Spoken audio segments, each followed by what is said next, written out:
Lukas pasal yang ke-8. Lukas yang ke-8 mulai ayat 4.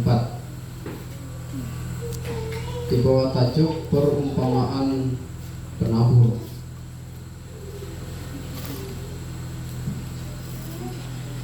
Kalau sudah mendapatkan, saya akan membaca. Dan ketika kerumunan orang banyak berhimpun dan mereka yang dari setiap kota datang kepadanya, dia berbicara melalui sebuah perumpamaan.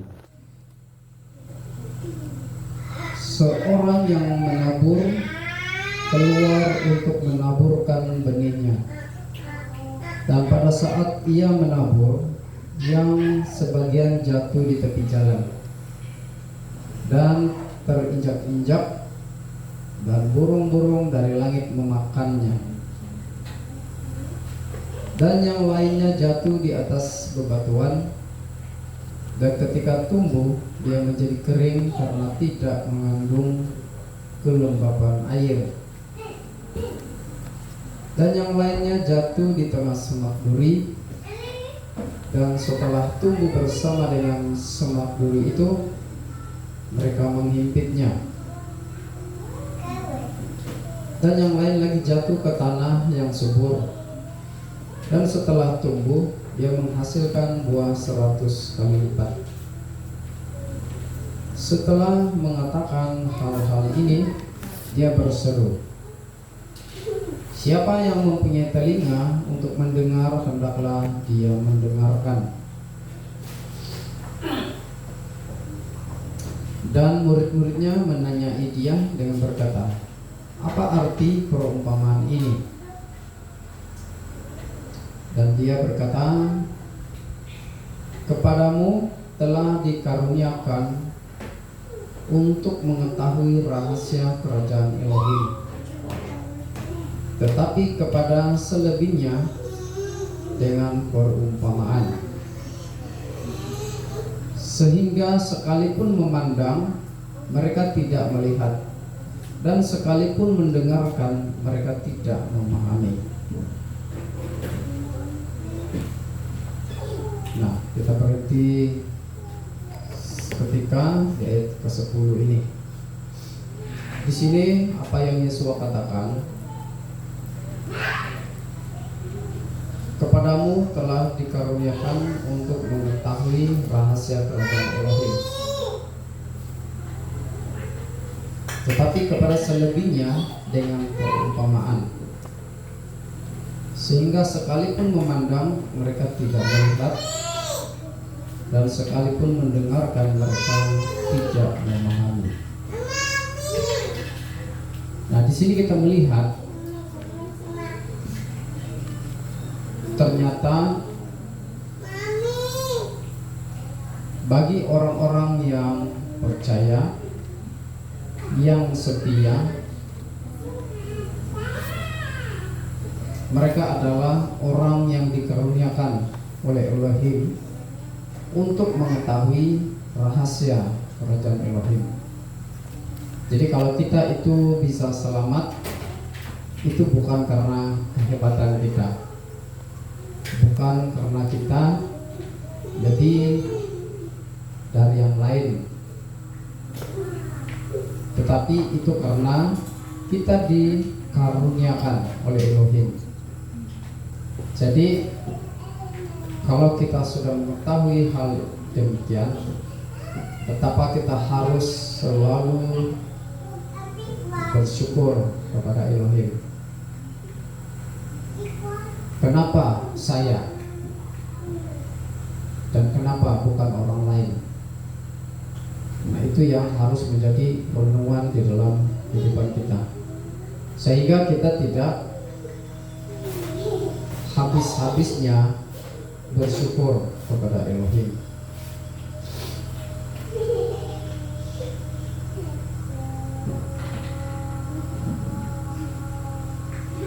Sekarang kita lanjut pembacaan tadi, ayat ke-11.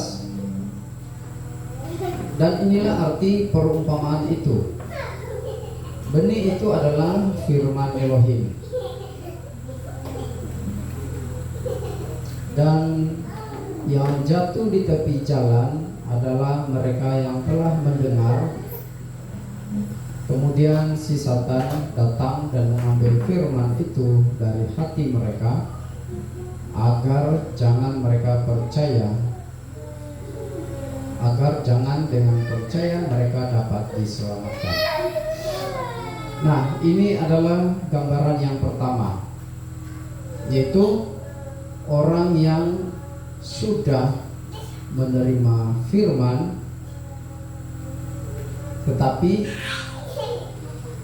Satan datang dan mengambil firman itu dari hati mereka, sehingga mereka tidak percaya lagi. Ini berbicara mengenai orang-orang yang dulunya percaya bahwa Yesua adalah Tuhan, tapi sekarang tidak lagi. Dan ini adalah gambaran bagi orang-orang yang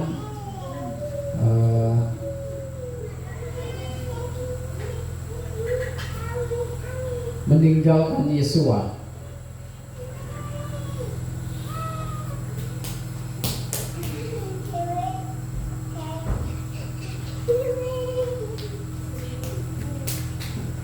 Bahkan ada orang yang sudah bergelar pendeta juga akhirnya meninggalkan Yesua.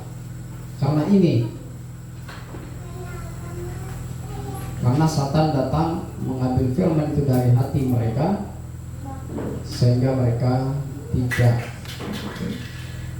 percaya lagi. Itu kategori yang pertama. Yang kedua, dan yang di atas bebatuan adalah mereka yang ketika mendengarkan menerima firman dengan sukacita, tetapi mereka tidak berakar. Mereka percaya untuk sesaat, dan pada saat pencobaan mereka mundur. Nah, di sini hari ini kita melihat ada orang yang sudah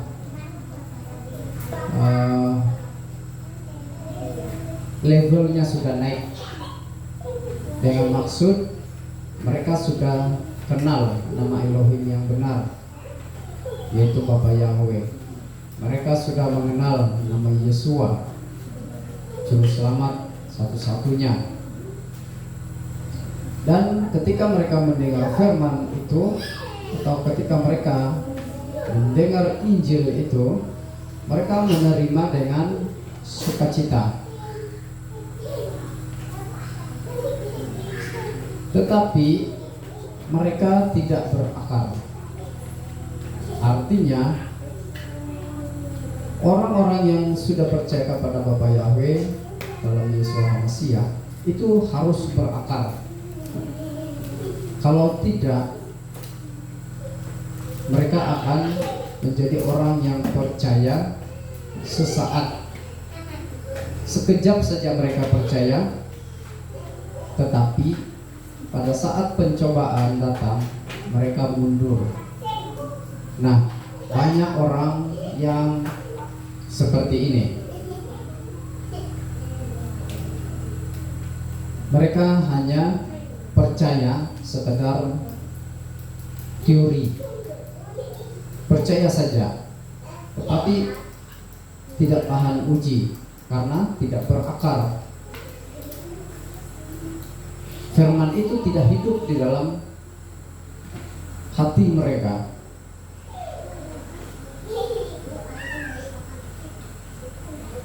Itu sebabnya mereka hanya percaya menggebu-gebu pada awalnya, tapi pada saat pencobaan datang mereka mundur.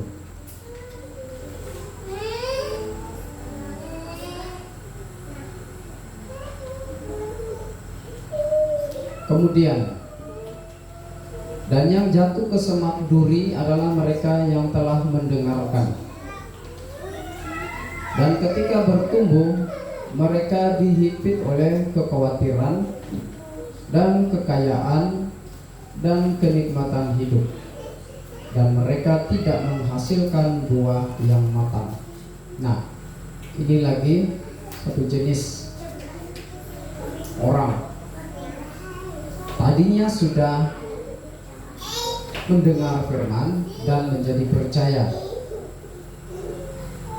dan mereka juga bertumbuh, tetapi mereka dihimpit oleh kekhawatiran, bahkan dihimpit oleh kekayaan dan kenikmatan hidup. Nah, kekhawatiran itu membuktikan atau menggambarkan seseorang itu tidak memiliki pengharapan yang kuat di dalam Elohim. Jadi dia khawatir berlebih-lebih. Jadi dia tidak memiliki pengharapan yang kuat kepada Elohim. Apa-apa sedikit khawatir, padahal dia mengakui memiliki Elohim. Jadi kekhawatirannya itu lebih besar dari keyakinannya terhadap pertolongan Bapa Yahweh. Dan yang kedua, ada yang dihimpit oleh kekayaan dan kenikmatan hidup. Jadi jangan kita berpikir kalau kita sudah kaya atau sudah memiliki hidup yang penuh kenikmatan, itu sudah pasti benar di hadapan Elohim. Jangan kita berpikir demikian, sebab kekayaan, kenikmatan hidup itu juga boleh datang dari kuasa si jahat. Jadi jangan saat kita merasa kita sudah kaya dan merasakan hidup nikmat, lalu kita merasakan kita itu sudah jaminan hidup benar. Nah, belum tentu. Sebagai contoh, dulu hidupnya susah, jadi setia ibadah, kemudian minta diberkati oleh Elohim. Nah, ketika hidupnya diberkati, dia mulai hilang dari radar. Sabat pun tidak nampak batang hidungnya. Jadi jika ditanya kenapa tidak ibadah, karena sibuk melayani pekerjaan, karena berkat banyak masuk, jadi akhirnya memilih untuk mendapatkan keuntungan, kekayaan daripada beribadah. Jadi mereka tidak sadar sebenarnya. Saya merenungkan, kalau seseorang itu dekat dengan Bapa Yahweh, Bapa Yahweh sanggup memberkati. Tetapi ketika seseorang itu sudah mulai jauh, sudah mulai tidak ibadah, tetapi kekayaannya tetap bertambah, jangan-jangan Bapa Yahweh sudah lepas tangan. Jadi kalau Bapa Yahweh sudah lepas tangan dan dia tetap kaya, itu artinya ada pihak lain yang memberi kekayaan kepadanya. Karena Satan juga saat mencobai Yesua di padang gurun, ketika Yesua berpuasa 40 hari 40 malam, Satan berkata, jika engkau tunduk kepadaku, sujud menyembah kepadaku, maka aku akan memberi seluruh bumi ini serta kekayaannya, kuasa dan kekayaan. Jadi Satan itu bukan omong kosong, karena Satan itu betul-betul dapat memberi kekayaan kepada manusia. Jadi kalau kita melihat kekayaan penguasa dunia sekarang ini, kekayaan mereka dari siapa sebenarnya? Sudah tentu bukan datang dari Bapa Yahweh, karena mereka bukan orang-orang yang peduli tentang Tuhan. Nah, kalau bukan dari Bapa Yahweh, dari mana kekayaan mereka? Kalau bukan dari Satan. Jadi ketika hidup kita seperti diberkati, kekayaan kita meningkat, tetapi kita jauh dari Tuhan, jangan kita berpikir, oh saya masih diberkati oleh Elohim. Karena banyak orang yang berpikir demikian, sehingga mereka katakan, kau tengok, saya tidak ibadah pun, saya tetap kaya, saya tetap diberkati. Itu buktinya Tuhan tetap memelihara saya dan memberkati saya. Itu tandanya saya hidup benar. Nah, ada yang berpikir begitu. Jadi kita hati-hati dengan kekayaan yang datang dalam kehidupan kita. Kalau kita melanggar Torah atau perintah-perintah Elohim, tetapi hidup kita terus kaya, kita harus mulai berpikir, jangan-jangan itu berkat yang bukan datang dari Bapa Yahweh. Jangan-jangan Elohim sudah lepas tangan. Karena Elohim atau Tuhan berfirman, Dia akan menghajar orang yang Dia kasihi. Jadi kalau kita hidup tidak benar di hadapan Tuhan, tetapi tetap menjadi bertambah kaya, jangan-jangan Tuhan sudah lepas tangan. Dia tidak menghajar kita lagi.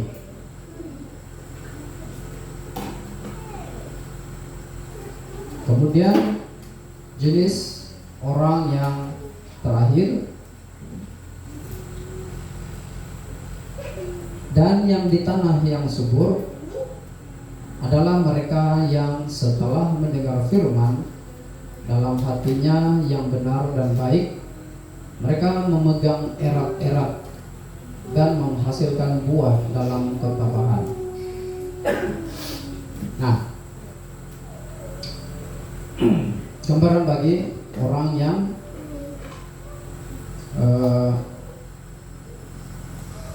hidup benar di hadapan Tuhan adalah mereka mendengar firman dalam hati yang benar dan baik, dan mereka memegangnya erat-erat. Jadi kalau ada hal-hal yang datang dari luar, itu tidak mempengaruhi, karena sudah memegang firman Elohim dengan erat. Dan sesudah itu mereka menghasilkan buah dalam ketabahan. Kita perhatikan di sini, menghasilkan buah dalam ketabahan. Karena kenapa dalam ketabahan? Kita menyadari bahwa orang-orang percaya atau umat Bapa Yahweh adalah sasaran utama pos kegelapan.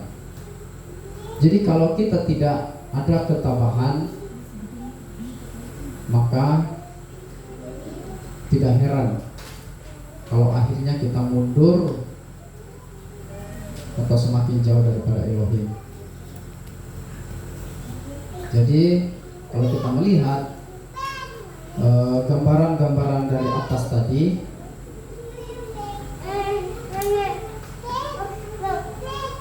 ternyata begitu banyak pencobaan yang datang dalam kehidupan kita, baik itu kesusahan, baik itu kesenangan, dan pengajaran-pengajaran yang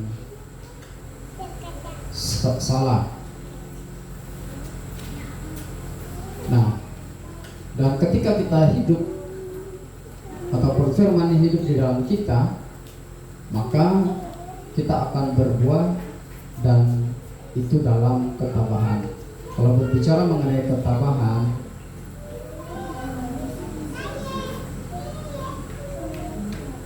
kita tahu bahwa orang-orang percaya kepada Bapa Yahweh itu perlu bertumbuh sehingga ada ketabahan di dalam hati.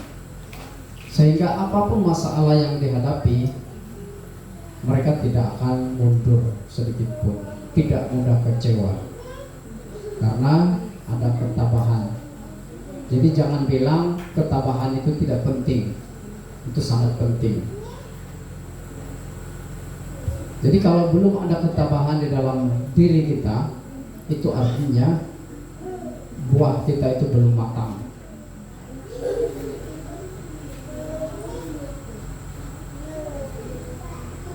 Seperti Yesus saat dia disalib, saat dia menjalani penyiksaan yang berat, dia melewati itu dengan ketabahan. Kalau bukan ketabahan, dia sudah pasti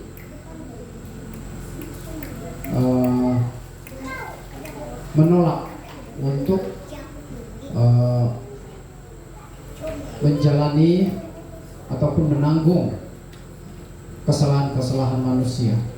Tetapi karena Yesus memiliki ketabahan, sehingga dia dapat menang daripada kuasa maut. Nah, demikian juga kita, anak-anak Bapa Yahweh, kita perlu ada ketabahan di dalam diri kita. Karena tanpa ketabahan, tidak heran banyak orang yang mundur di saat-saat akhir. Jadi keadaan sekarang ini bukan semakin baik, tetapi semakin jahat, karena Satan itu sudah tidak memiliki waktu yang lama lagi, sehingga mereka harus bekerja keras. Kalau istilah Indonesia, kerja lembur, overtime. Mereka kerja lebih masa overtime. Jadi itu sebabnya kita perlu ada ketabahan di dalam diri kita. Mari kita berdoa. Terima kasih Bapak Yahweh untuk firman-Mu yang menjadi renungan kami pagi hari ini. Biarlah kami menjadi orang-orang yang selalu bersyukur untuk anugerah-Mu, supaya kami dapat mengenal rahasia kerajaan Elohim. Bahkan kami perlu bersyukur atas pemeliharaan-Mu sampai hari ini, sehingga kami masih tetap setia. Dan kami berdoa supaya kami memiliki ketabahan di dalam diri kami masing-masing, supaya apapun pencobaan yang datang, kami tidak gugur imannya, tetapi kami semakin menjadi seperti Yesus. Terima kasih Bapak Yahweh.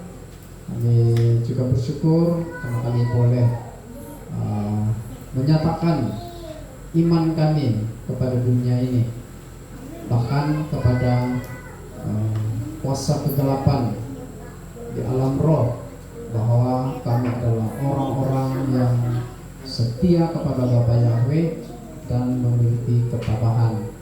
Dan di dalam ketabahan itu kami bermegah, karena kami dapat menyatakan iman kami, kasih setia kami kepada Bapa Yahweh. Terima kasih Bapa, terpuji termulialah Engkau. Dalam nama Adonai Yesus Hamasiah kami berdoa dan bersyukur. Amin. Kita kembali kepada pemimpin pujian.